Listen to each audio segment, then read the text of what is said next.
You see this conversation come up all the time with VTubers. Do I want to be lewd, or say so, or somewhere in between? Everybody has their preferences, but I think it's kind of impossible for me to be completely say so when you consider my origins are nothing but one giant innuendo. If you're new here, let me explain. My VTuber model is based off of the Ratchet & Clank franchise, which has spawned roughly 17 games at this point, and almost all of them have some type of dirty joke or reference as their subtitle. There's Ratchet & Clank Going Commando, there's Ratchet & Clank Up Your Arsenal, there's Ratchet & Clank Size Matters, Quest for Booty, and Full Frontal Assault. Oh, but I'm not dumb because those are just the ones that happen to get through. Ratchet & Clank A Crack in Time had the working title Clock Blockers, Into the Nexus had the working title Into the Nether Regions, and All for One had the working title Foreplay and Bros Before Hoes. So if you're ever left wondering why I work at a place called the Nuts and Bolts Garage, just know that the apple didn't fall far from the tree. I love my VTuber design. I mean, look at me. I'm adorable. But in a different timeline, I could have looked very different, or just straight up ceased to exist. So my VTuber model is based on Ratchet & Clank,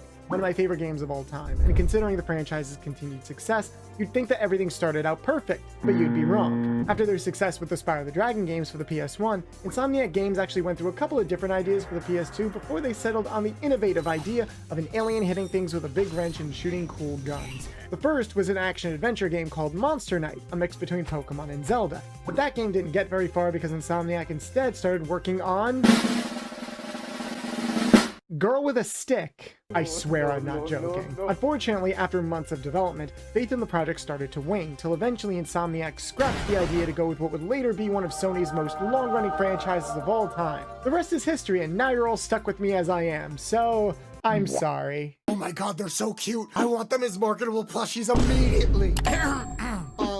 So Ratchet & Clank, did you know it actually went through quite a lot of design changes before we settled on the fictional race my VTuber model is based on? It's possible that Ratchet's first design was inspired by a large yellow enemy with a wrench from Insomniac's previous franchise, Spyro the Dragon. However, early sketches show that Ratchet might have actually started as a small hairless alien with goggles that actually looked very similar to the eventual design for Clank. Clank, on the other hand, was going to be a series of robots that served different purposes with different attachments, an idea that would later get repurposed into the robots that Clank would command in the actual games. Overall, I'm actually happy with what they finally settled on, cause just not the same without the ears and fur, you know?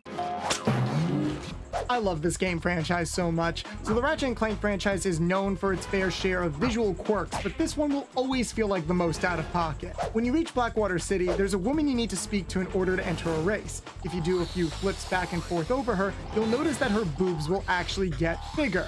Some people think this is a glitch while others think it's an intentional design quirk, but I was never able to confirm either or. Whatever it is though, it's an understandable shame it was taken out of the PS4 remake of the game. Those cowards.